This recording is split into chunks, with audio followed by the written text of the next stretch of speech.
So let's get into the breaking mechanics. And the first thing we're going to talk about with that is going to be, there's a breaking range. So there's a range of where the straight ankle lock is going to be the strongest and where it's going to be the weakest. It can be broken any time throughout this range. So, but you need to understand when it is the weakest, so that maybe, okay, I'm kind of towards the weaker range. So I might use this weaker ankle lock positional range to switch to something else, right? A back take, another submission, another joint lock, all that stuff. So, and that is going to be dependent where our belly button is pointing, okay? So the strongest or the weakest ankle lock, the start of the range is going to be where our belly button is pointing towards the sky. Right? These are where the straight ankle lock is going to be the weakest. You can still cause damage to the foot here, but this is going to be where he has the greatest chance of escape. It's also going to be from a defense standpoint where people are generally going to be trying to get you back to a belly button pointing towards the sky position to then start their escape. The reason for this is anytime that I have the grip and I have him entangled, if my belly button is pointing towards the sky, this is where he has the quickest path to standing, okay? He has the quickest path here to unpin himself. He has the best access to, okay, ways to disrupt my grip up here.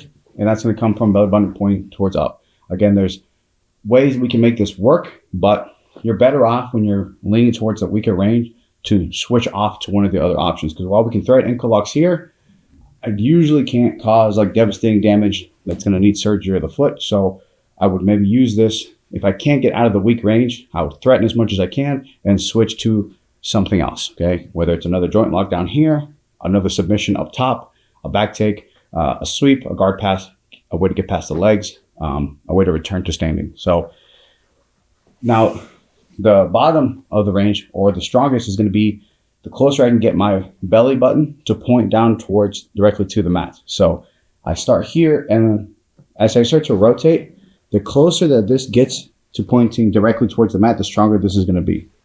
So generally, you've seen ankle lock finishing where it's this midway here. So my belly button is in halfway point. It's not directly pointing at the sky. It's not directly pointing at the mat. These are great breaking positions. There's a ton here. The majority of ones are probably broken from here. But as I continue to rotate down, okay, and I align myself in a way that results in my belly button pointing down towards the mat, these are going to offer, okay, the greatest breaks, okay, the ones that are going to cause the most amount of damage.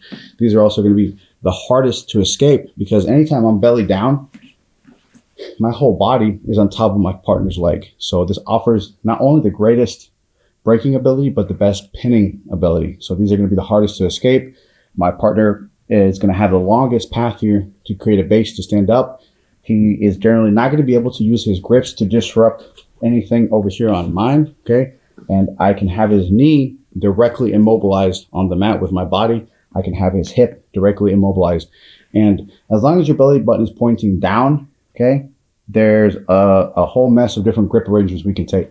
You can take one where your hand is posting on the mat, and I'm using the standard grip here to drive my partner's knee to the mat to immobilize, okay? I can do different ones where I have my forehead posted on the mat, so I can take my hand and back on that standard grip, okay, to again immobilize the knee, apply more braking pressure. I can do ones where my elbow is on the mat here so that I can start to turn, right? And instead of going straight down, I can do like a twisting type of pressure to apply a little more force, okay?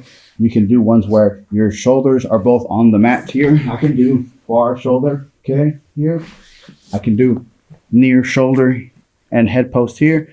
Okay. Again, for all of those, the leg entanglement is not going to matter.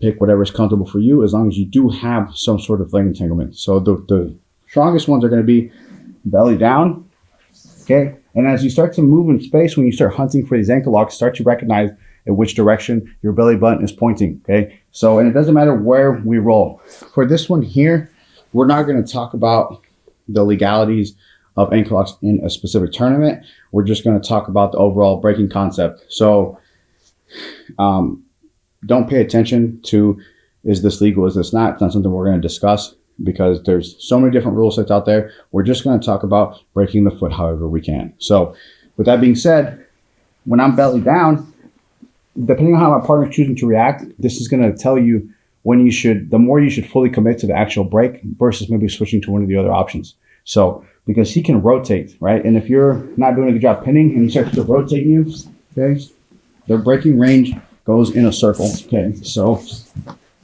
it's not just from up to outside. It can go from up to inside to where this is the halfway breaking range because belly button is pointing towards there. And then again, belly down, this is the strongest. If I can't control the rotation, I need to know that this is strong, this is okay, this is getting weaker, this is getting weaker, this is at its weakest point now, okay? Do I want to return to a strong breaking point or maybe threaten a weak breaking point and use that to switch to something else, okay? Now, you don't have to always, okay, depending on the tactics that you're trying to play, you don't have to just switch from the weak breaking points or these belly up points. You can also switch at the mid or strong points, okay, here. So where if I'm belly down and I know that this is the strongest point, right, I could also use the strongest points to switch to something else because if he knows that this is like he's in deep shit, he might basically spend all his stat points on defending the ankle lock, and you might get great opportunities for back takes, guard passes, standing up abilities, sweeps, submissions on other sides when it's at its strongest. Because if he has to focus all his energy here, because it's at its strongest, it opens up other opportunities versus if I threaten weak ankle locks, he has more of his mental capacity to defend all the other options. Okay, so it's up to you when to switch. Again, there is no preference. Just know belly up, generally weaker. As I start to get my belly button closer towards the mat, these are going to be generally stronger. Okay, so that's the one of the equations of the breaking range. Okay, the other part of the breaking range here is going to be the knee positioning. Okay, so and what I mean by that is it's not necessarily like if I have my legs entangled, I don't need more of his knee sucked in this way. Okay? I actually just need his knee completely immobilized. Right. So the more movement that there is in his knee, the weaker that the ankle lock is going to be. So you're constantly trying to grip up in a way that takes away as much knee movement as possible. Okay. So when you're finding your comfortable breaking ranges, okay, how you're going to test this is you're always going to grip up. You choose an entanglement that you want to test, okay, and you would tell your partner, hey, I need you to just rotate your knee. Can you move your knee? Okay, go ahead. The more knee movement that he has, the weaker the ankle lock is going to be, the more chance of an escape. So you want to practice electing grips that really limit as much knee movement, like completely pinned, okay? So this is why if we're not belly down, belly button towards the mat, we're always going to be grabbing this pant leg. Okay, there's no reason not to grab the pant leg. This is like, again, direct knee pressure, direct knee access to stop rotational pressure, okay, to where I should be able to almost break the foot here by just applying this type of knee pressure and stopping there. So you're using the combination of where your belly button is pointing in conjunction with how are you going to take away the knee movement here, okay? So we're looking at those two things to kind of set our breaking range.